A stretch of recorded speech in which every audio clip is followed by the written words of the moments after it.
അസ്സലാമു അലൈക്കും വറഹ്മത്തുള്ളാഹി തആല വബറകാതുഹു. ഒരിക്കൽ പോലും തൻ്റെ പ്രിയപ്പെട്ട ഐഷുവിന് വിഷമം നേരിടരുത് എന്നായിരുന്നു ഹബീബ് ഉസ്താദിൻ്റെ ചിന്ത. അതുകൊണ്ട് തന്നെ റിസൾട്ടിന് കാത്തു നിൽക്കാതെ ഐഷുവിനെയും കൊണ്ട് ഹബീബ് ഉസ്താദ് അവിടെ നിന്ന് പോരുകയായിരുന്നു. ആഷിയോട് അപ്പോൾ തന്നെ വിളിച്ചു പറഞ്ഞു, അതെ ഇൻഷാ അല്ലാ 2 ദിവസം ഞങ്ങൾ ലീവായിരിക്കും കേട്ടോ. അതെന്താ അങ്ങനെ? അല്ല ഒന്നുമില്ല, ഞങ്ങൾ ഇവിടം വിട്ട് ഒരു സ്ഥലത്തേക്ക് പോവുകയാണ്. എങ്ങോട്ടാ? അതൊന്നും ഉറപ്പായിട്ടില്ല. ആ ഓക്കെ ഓക്കെ ശരി. അതല്ല അപ്പോൾ റിസൾട്ടും കാര്യങ്ങളൊക്കെ അതൊക്കെ വഴി അറിഞ്ഞോളല്ലോ. ആ എന്തായാലും ഐഷുവിൻ്റെ കാര്യത്തിൽ ഇപ്പോൾ ആയിക്കോട്ടെ ആയിക്കോട്ടെ ഇൻഷാ അല്ലാ.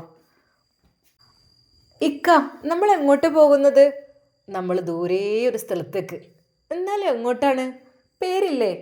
പേരൊക്കെ ഇപ്പം എന്തിനാ അറിയണേ? ഏതെങ്കിലുമൊക്കെ സ്ഥലത്തേക്ക് പോകല്ലോ. സീറോ ഫില്ലർലി എന്നല്ലേ? നിങ്ങൾ ഭൂമി മുഴുവനും ചുറ്റിക്കാണുക. അപ്പോൾ നിന്നെ കാണാത്ത സ്ഥലത്തേക്കാണ് ഞാൻ നിന്നെ കൊണ്ടുപോകുന്നത്. എന്താ പറ്റില്ലേ? പറ്റേണ്ടല്ല, എൻ്റെ ഇക്കയുടെ കൂടെ എവിടെ പോയാലും എനിക്ക് സമാധാനമേ ഉള്ളൂ. എന്നാൽ ഐഷു തോറ്റ വിവരം ഒരിക്കൽ പോലും അവൾ അറിയരുത് എന്ന് അതിനു വേണ്ടിയിട്ട് മാത്രമാണ് ഉസ്താദ് അങ്ങനെ ചെയ്യുന്നത്. അതൊരു പക്ഷേ അവൾക്ക് വിഷമമായിരിക്കും. എൻ്റെ ഐഷു വിഷമിക്കാൻ പാടില്ല റബ്ബേ. എൻ്റെ കൈകളിലിരിക്കുമ്പോൾ അവൾക്ക് സമാധാനം കിട്ടണം. ഒരിക്കലും എൻ്റെ കുട്ടി ടെൻഷനായിരുത്. ഇക്കാൻ്റെ കുട്ടിക്ക് ഉറക്കം വരുന്നുണ്ടോ? അങ്ങനെയൊന്നുമില്ല. അങ്ങനെയാണെങ്കിൽ നമുക്കൊന്ന് റെസ്റ്റ് എടുത്തിട്ടൊക്കെ പോവാട്ടോ.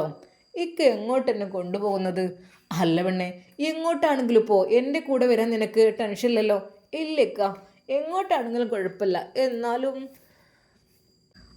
ഇക്ക അപ്പോൾ നാളെ നമ്മൾ നാളെ ഇനി ക്ലാസ്സിന് പോകണ്ട, മറ്റന്നാൾ പോകാം. എന്താ? അല്ല അപ്പോൾ ഇലക്ഷൻ റിസൾട്ട് എന്തല്ല ആദ്യം തന്നെ ആയിരിക്കും ജയിക്കുക. ഞാൻ ജയിക്കൊന്നുമില്ലക്ക. എനിക്ക് ആർക്കും ക്യാഷ് കൊടുക്കാനൊന്നും കഴിഞ്ഞിട്ടില്ല, ആരോടൊന്നും പറഞ്ഞിട്ടുമില്ല ഞാൻ. അതൊന്നും വേണ്ട പെണ്ണെ, നമ്മളിപ്പോൾ ക്യാഷ് കൊടുത്ത് വിജയിപ്പിച്ചിട്ട് എന്താ? ആളുകൾ ഇഷ്ടപ്പെട്ട് ചെയ്യണ്ടേ? അങ്ങനെ ആവുമ്പോഴല്ലേ അതിനൊരു ഭംഗിയുള്ളൂ. അല്ലാതെ ഇത് ക്യാഷ് ഒരു ഭാഗത്ത് കൂടെ കൊടുത്ത് പറഞ്ഞ് ചെയ്യിച്ചിട്ട് എന്ത് കിട്ടാനാ? അതുകൊണ്ടൊന്നും ഒരു കാര്യമില്ല. സത്യം പറഞ്ഞാൽ എൻ്റെ പ്രിയപ്പെട്ട പെണ്ണൊരിക്കലും വിഷമിക്കരുത് കേട്ടോ. ജയിച്ചാലും തോറ്റാലും ഒന്നും നോ പ്രോബ്ലം. എന്നാൽ ഒരിക്കൽ പോലും തൻ്റെ പ്രിയപ്പെട്ട ഐഷു തോൽവിയുടെ വിവരം അറിയരുത്. അതായിരുന്നു ഉസ്താദ് തീരുമാനിച്ചിരുന്നത്. അതെ ഐഷു, ഉമ്മയോടൊന്ന് വിളിച്ചു പറഞ്ഞേക്ക്. ഞാൻ ഐഷുയോട് പറഞ്ഞിട്ടുണ്ട്. ഉമ്മ, മോളെ എവിടെ? ടൈം ഒരുപാടായിട്ടും കണ്ടില്ലല്ലോ. ഉമ്മ, ഞാനും ഹബിക്കയും കൂടെ ഒരു യാത്ര പോണ്. അല്ല, ഇതൊന്നൊരു മുന്നറിയിപ്പും ഇല്ലാതെ ഡ്രസ്സും കാര്യങ്ങളും ഒന്നും എടുത്തിട്ടില്ലല്ലോ. അതെങ്ങോട്ടാ അറിയില്ല. എങ്ങോട്ടാ മോളെ? എന്നാലും അത് പറഞ്ഞിട്ടില്ല, സർപ്രൈസ് ആണെന്ന് പറഞ്ഞു. അങ്ങനെ. ഇനിയിപ്പോൾ ബേജാറൊന്നും ഇല്ല എനിക്ക്. എൻ്റെ നിക്കാഹ് കഴിച്ച എൻ്റെ പുതിയാപ്പിളച്ചക്കൻ തന്നെയല്ല എൻ്റെ കൂടെ ഉള്ളത്. എവിടെ പോലും ഞമ്മക്ക് ഒരു ബേജാറും ഇല്ല. പിന്നെ അന്തിപ്പാതിരാക്ക് എവിടെയും പോയി പെടലിട്ടോ മക്കളെ. നിങ്ങൾ എവിടെയെങ്കിലുമൊക്കെ ഒന്ന് നിൽക്കി, എനിക്ക് സമാധാനം കിട്ടണില്ല. ഈ അന്തിപ്പാതിരാക്ക് എവിടുക്കാം മക്കളെ? നിങ്ങൾ വേഗം ഒന്ന് എവിടെയെങ്കിലും റൂം എടുത്തെങ്കിൽ നിങ്ങൾ. ഉമ്മ, അതൊന്നും പേടിക്കണ്ട ഉമ്മ. അബിക്കല്ലേ കൂടെ? എന്നാലും മോളെ എനിക്ക് ബേജാറാണ്. നിങ്ങൾ എവിടെയെങ്കിലൊക്കെ ഒന്ന് കയറി നിൽക്കി. നാളെ പോകാം എവിടത്തെങ്കിലും. ഈ നട്ടപ്പാതിരാക്കി എവിടേക്ക് പോകാനാ മക്കളെ? ഉമ്മ ആയിട്ടില്ലല്ലോ, മഗ്‌രിബല്ലേ ആവുന്നുള്ളൂ. കുറച്ച് കഴിഞ്ഞാൽ ഇരുട്ടാവൂലേ മക്കളെ. അബിൻ്റെ അടുത്തൊന്ന് ഫോൺ കൊടുത്താണ് ഉമ്മാൻ്റെ കുട്ടി. ഇക്ക, ഇത് ഉമ്മ. ഹലോ ഉമ്മ, അസ്സലാമു അലൈക്കും. വലൈക്കും അസ്സലാം. അല്ല എൻ്റെ പൊന്നാരി കുട്ടിയെ, എവിടേക്കാ എൻ്റെ കുട്ടികൾ പോണത്? ഒരു വിവരമൊന്നും പറയാതെ. ഉമ്മ, അത് പെട്ടെന്നൊരു യാത്ര ഉണ്ടായതാണ്. ഇൻഷാ അല്ലാ നാളെ തിരിച്ചെത്തും. എന്നിട്ട് മറ്റന്നാൾ ഞങ്ങൾ ക്ലാസ്സിന് പോവും. എന്താ? അല്ല മക്കളെ, എവിടെയെങ്കിലുമൊക്കെ പോയി നിങ്ങൾ അവിടെ ഇവിടെയും പോയി പെടലിട്ട് ഒറ്റക്ക്. നിങ്ങൾ രണ്ടാൾ അതിനത്രയും പ്രായമില്ലാത്ത ആൾക്കാരല്ലേ, ഒന്നിനും മടിക്കൂലല്ലോ ആൾക്കാർ. ഉമ്മാൻ്റെ കുട്ടികൾ എവിടെയെങ്കിലും നല്ല സുരക്ഷിതമായ സ്ഥലത്ത് റൂമൊക്കെ എടുത്ത് നിന്നോളിട്ടാ. ഉമ്മ, അങ്ങനെ ചെയ്യാം ഇൻഷാ അല്ലാ. ഇക്ക, ഉമ്മ പറഞ്ഞ കേട്ടില്ലേ? കേട്ടു. ഇൻഷാ അല്ലാ കുറച്ചും കൂടി കഴിയട്ടെ. ഫുഡൊക്കെ കഴിച്ചിട്ട് റൂമൊക്കെ എടുത്ത് സെറ്റായിട്ട് പിന്നെ നമുക്ക് യാത്ര തുടങ്ങാം അല്ലേ? അല്ലിക്ക് എങ്ങോട്ട് നിങ്ങൾ യാത്ര? അങ്ങനെയൊന്നുമില്ല പെണ്ണെ, ഞാൻ നിന്നെയും കൊണ്ട് ഇങ്ങനെ നടക്കും. എനിക്ക് ഭയങ്കര ഇഷ്ടമാണത്. അങ്ങനെ. എന്താ എൻ്റെ കുട്ടിക്ക് ഉറക്കം വരുന്നുണ്ടോ? ഇല്ലില്ല, എൻ്റെ ഹബിക്ക് ഉണ്ടാവുമ്പോൾ എനിക്കിങ്ങനെ ഉറക്കം വരിക. ക്ഷീണമുണ്ടോ പെണ്ണെ? അങ്ങനെയൊന്നുമില്ല, ക്ഷീണമൊന്നുമില്ല. എന്നാ വാ നമുക്കൊരു ചായ കഴിക്കാം. അങ്ങനെ രണ്ടുപേരും അതാ അവിടെ നിർത്തി. അത് നിനക്കെന്താ ചായ കോഫിയോ? എനിക്ക് കോഫി മതി. എന്നാൽ 2 കോഫി. എന്താ വേണ്ടത് കടിക്കാൻ? എനിക്ക് പഴംപൊരി മതി. ഷവർമ്മ, സാൻഡ്വിച്ച് അങ്ങനത്തെ ഒന്നും വേണ്ടല്ലോ. ഏയ് അതൊന്നും വേണ്ട, ഒരു പഴംപൊരി മതി. എന്നാൽ എനിക്കത് മതി. അല്ല, എൻ്റെ ഹബിക്ക് ഇഷ്ടമുള്ള എടുത്തോളി, ഞാൻ പറയുന്നത് തന്നെ വേണമെന്നില്ലല്ലോ. എൻ്റെ പെണ്ണിന് ഇഷ്ടമുള്ളത് എനിക്ക് കഴിച്ചാൽ മതി, അതാണ് എനിക്കിഷ്ടം. അങ്ങനെ അതാ അവർ രണ്ടുപേരും ചൂടുള്ള കോഫി പരസ്പരം അങ്ങോട്ടും ഇങ്ങോട്ടും നോക്കി കുടിക്കുകയാണ്. ഐഷു നല്ല സന്തോഷത്തിലാണ്. റബ്ബേ, അവർ വോട്ടെണ്ണി കഴിഞ്ഞിട്ടുണ്ടാകും, ഇപ്പോൾ കോള് വരും, എന്താ റിസൾട്ട് എന്നുള്ളത്. എന്തൊക്കെ തന്നെയായാലും പഠിച്ചോനെ, എൻ്റെ ഐഷു തോറ്റു എന്നുള്ളത് കേട്ട് കഴിയുമ്പോൾ ഓള് വിഷമിക്കും. ഒരിക്കൽ പോലും എൻ്റെ ഫോണിലേക്ക് ഒരു കോളും വരാതിരുന്നാൽ മതിയായിരുന്നു. ഐഷു, നിൻ്റെ ഫോൺ അങ്ങ് സ്വിച്ച് ഓഫ് ആക്കി വെക്ക്. അതെന്തേക്കാ? ഒന്നുമല്ല, നിൻ്റെ ഫ്രണ്ട്സൊക്കെ ഇങ്ങനെ ശല്യപ്പെടുത്തിക്കൊണ്ട് നിൽക്കും, പിന്നെ നമ്മൾ സ്റ്റാറ്റസൊക്കെ ഇട്ട് കഴിഞ്ഞാൽ അതും. ഓ അങ്ങനെ അങ്ങനെ അത് അവൾ ഫോണ് സ്വിച്ച് ഓഫ് ചെയ്യുന്നു. എൻ്റെ ഫോണ് പോരെ? മതിക്ക, എനിക്ക് ഫോണൊന്നും വേണ്ട, എൻ്റെ ഒക്കെ കൂടെ ഉണ്ടാകുമ്പോൾ അല്ലെങ്കിൽ എനിക്ക് എന്തിനാ ഫോണ്? പിന്നെ എന്നാൽ ശരി. അങ്ങനെ അവർ ചായയൊക്കെ കുടിച്ച് ക്യാഷൊക്കെ കൊടുത്ത് അതാ നമുക്ക് പോയാലോ? നമുക്ക് പോവല്ലേ? പോവാ. അല്ല, എങ്ങോട്ടാ? അങ്ങനെയൊന്നുമില്ല, നിന്നെ ഈ നാട് മുഴുവനും ചുറ്റിക്കാണിക്കണം, ലോകം മുഴുവനും. എന്താ? പിന്നെ നമ്മൾ ബൈക്കിലല്ല പോകുന്നത്, നടന്നൊന്നല്ലല്ലോ. ആ, കുഴപ്പമൊന്നുമില്ല. അങ്ങനെ അവർ വീണ്ടും യാത്ര തുടരുന്നു. എന്നാൽ ഹബീബ് ഉസ്താദിൻ്റെ ഫോണതാ ബെല്ലടിക്കുന്നു. ഒരു നിമിഷം ഹബീബ് ഉസ്താദ് അത് വേണ്ടെന്ന് വെച്ചു. അതെ ഇക്ക, ഫോണ് ബെല്ലടിക്കുന്നു. അതാരാവോ? ഈ ബൈക്ക് നമ്മൾ ഡ്രൈവ് ചെയ്യുന്നതിനിടയിൽ ഫോൺ എടുക്കാൻ പാടില്ല, നിനക്കറിയില്ലേ? എന്നാൽ ആ വാർത്ത പറയുവാൻ വേണ്ടി വിളിക്കുകയായിരിക്കും എൻ്റെ പ്രിയപ്പെട്ട ഐഷു തോറ്റ് ഹാദ്യ വിജയിച്ചിരിക്കുന്നു എന്നുള്ള വാർത്ത പറയുവാനായിരിക്കും വിളിക്കുന്നത്.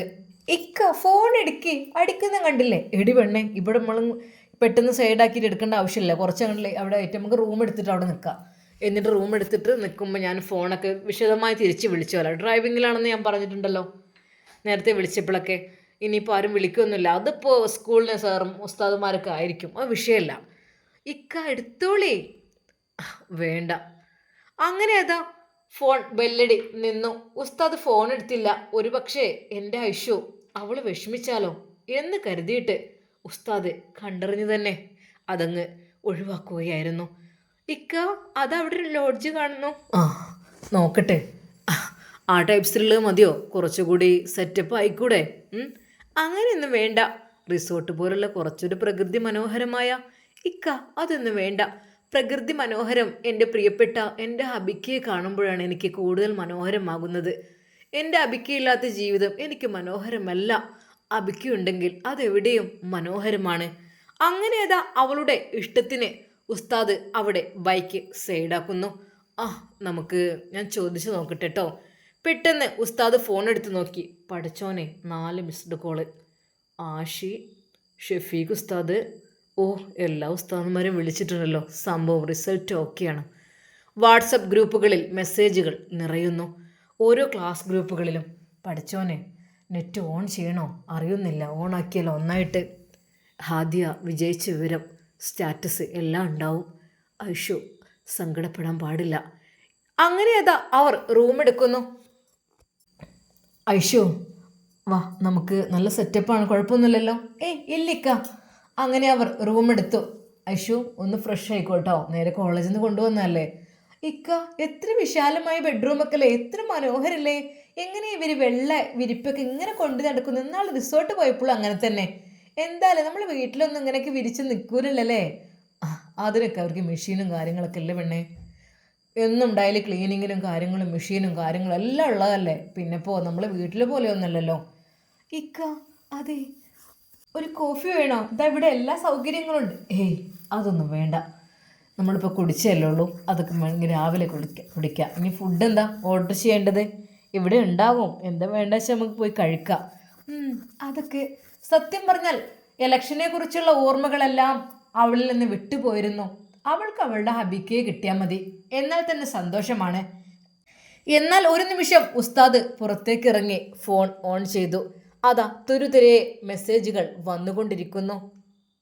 അതെ, ഇലക്ഷൻ റിസൾട്ടാണ് വന്നുകൊണ്ടിരിക്കുന്നത്. പെട്ടെന്ന് ആശയുടെ മെസ്സേജാണ് നോക്കുന്നത്. കൺഗ്രാജുലേഷൻസ് എൻ്റെ പെങ്ങളുട്ടി. ഒരു നിമിഷം ഉസ്താദിന് ചിന്തകളെല്ലാം മാറി മറിഞ്ഞിരിക്കുന്നു.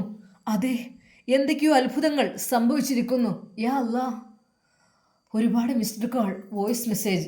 ഗ്രൂപ്പ് പെട്ടെന്ന് ഉസ്താദ് ഒന്ന് നോക്കിയപ്പോൾ അതാ 200 വോട്ടുകൾക്ക് ആയിഷ ഹബീബ് വിജയിച്ചിരിക്കുന്നു. ഒരു നിമിഷം ഉസ്താദിൻ്റെ കണ്ണുകൾ നിറഞ്ഞു, ഹൃദയം വല്ലാതെ തുടിച്ചു. യാ അല്ലാ, എൻ്റെ പെണ്ണ്, എൻ്റെ ആയിഷ ജയിക്കേ പഠിച്ചോനെ. എനിക്കത് പാവൻ്റെ പെണ്ണ് ഒന്നും അറിയാതെ അവിടെ ഇരിക്കുകയാണ്. ഫോണ് വരെ സ്വിച്ച് ഓഫ് ആക്കാൻ പറഞ്ഞു. റബ്ബേ, ഹബീബ് ഉസ്താദിന് എന്ത് ചെയ്യണമെന്ന് അറിയുന്നില്ല. ഒരു നിമിഷം വോയിസ് മെസ്സേജുകളെല്ലാം കേട്ടു. ഹബീബ് ഉസ്താദേ, ആയുഷ വിജയിച്ചിരിക്കുന്നു കേട്ടോ, മാഷാ അല്ലാ. ഒരിക്കലും പ്രതീക്ഷിക്കാത്തൊരു വിജയമാണിത്. ഓരോ ഉസ്താദുമാരുടെയും വോയിസ് ഗ്രൂപ്പുകളിലും ഒരു നിമിഷം ഹബീബ് ഉസ്താദ് എന്ത് ചെയ്യണമെന്നായിപ്പോയി. എന്നാൽ ആ നിമിഷം തന്നെ ഹബീബ് ഉസ്താദ് അതാ ആ ഹോട്ടലിൽ നിന്ന് ഇറങ്ങുന്നു. നേരെ അപ്പുറത്ത് പോയിട്ട് അതാ അവൾക്ക് വേണ്ടിയിട്ട് പ്രത്യേകമായിട്ട് ഒരു ഗിഫ്റ്റ്, നേരെ ജ്വല്ലറിയിലേക്കായിരുന്നു പോയിരുന്നത്. അവിടെ നിന്ന് അവൾക്ക് ഒരു ഡയമണ്ട് മോതിരം ഉസ്താദ് വാങ്ങുന്നു.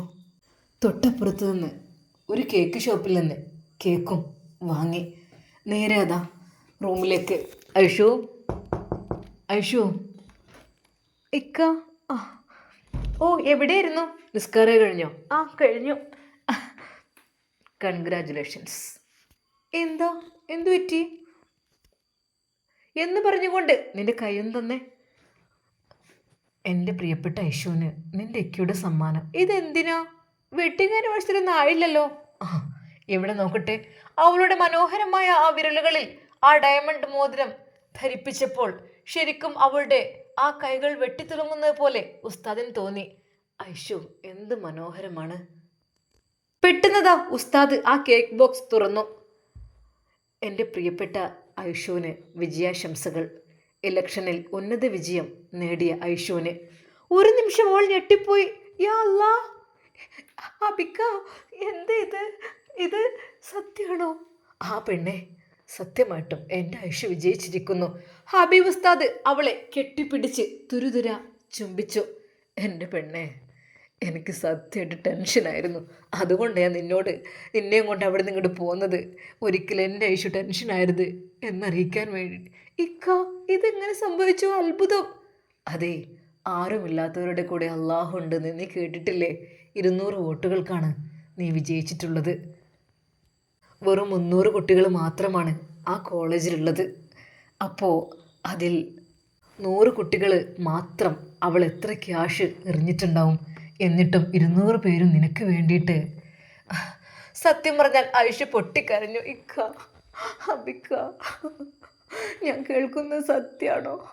അതേടി എൻ്റെ പൊന്നു പെണ്ണെ. അപ്പോൾ തന്നെ അതാ ഫോണിലേക്ക് കോളുകൾ വരുന്നു. അതെ, ആഷയാണ്. ഹലോ ഇക്ക. എൻ്റെ ഐഷു, നിന്നെ സമ്മതിച്ചിട്ടോ? ഇതെങ്ങനെ സംഭവിച്ചു? നിനക്ക് ഇത്രയധികം ഫാൻസോ? സത്യം പറഞ്ഞ തോറ്റ് തുന്നം പാടുന്ന വിചാരിച്ചത്. എന്ത് സംഭവിച്ചത്? ഇക്ക, എനിക്കറിയില്ല. അല്ല, നിങ്ങളെവിടെ? എവിടെ? അളിയൻ്റെ അടുത്ത് ഫോൺ കൊടുത്ത്. ഹലോ അളിയ, സന്തോഷമായില്ലേ? സത്യം പറയണം, നിങ്ങളെങ്ങോട്ടാ പോയത്? എൻ്റെ പൊന്നു അളിയ, ഐഷു ഒരിക്കലും വിഷമിക്കരുതെന്ന് കരുതിയിട്ട് ഓളെ കൊണ്ട് ഞാൻ യാത്ര പോകുന്നതാണ്. ഒരിക്കലും നാളെ അവളെ ക്ലാസ്സിലേക്ക് വിടില്ല എന്ന് വിചാരിച്ചിരുന്നു. കാരണം വിട്ടുകഴിഞ്ഞാൽ അവൾ തോറ്റത് വേദനിക്കും. തോറ്റ കാര്യം അറിഞ്ഞ് വേദനിക്കാൻ പാടില്ല. എനിക്ക് ഇഷ്ടമല്ല അവൾ വേദനിക്കുന്നു. അതുകൊണ്ടാണ്. സത്യം പറഞ്ഞാൽ പ്രിയപ്പെട്ട ഹബീബ് ഉസ്താദിനെ തൻ്റെ ഐഷുവിൻ്റെ വിജയത്തിൽ വിശ്വസിക്കാൻ വരെ കഴിഞ്ഞില്ല. എൻ്റെ ഐഷു, പഠിച്ചോൻ നിൻ്റെ കൂടെയുണ്ട്. നീ ദുആ ചെയ്തിരുന്നോ? ഇക്ക് പറഞ്ഞില്ലേ, തഹജ്ജുദ് നിസ്കരിച്ച് ദുആ ചെയ്താലേ അള്ളാഹു അത് സ്വീകരിക്കുന്നേ. അപ്പം ഞാൻ ദുആ ചെയ്തിരുന്നു, അള്ളാഹുവെ ഹൈറാണെങ്കിൽ എനിക്ക് നീ വിജയം നൽകണേ എന്ന്. അത് ലഭിച്ചു. മാഷാ അല്ലാ. ഹബീബ് ഉസ്താദ് അവളെ കെട്ടിപ്പിടിച്ചു കരഞ്ഞു. അവർ രണ്ടുപേരും ഒരു നിമിഷം ആ സന്തോഷം വല്ലാതെ അങ്ങ് ആഘോഷിച്ചു. ഇൻഷാ അല്ലാ, നമുക്കിതിൻ്റെ ബാക്കി ഭാഗം നാളെ കാണാം. അതുവരേക്കും എല്ലാവർക്കും അസ്സലാമു അലൈക്കും വറഹ്മത്തുള്ളാഹി തആല വബറകാതുഹു.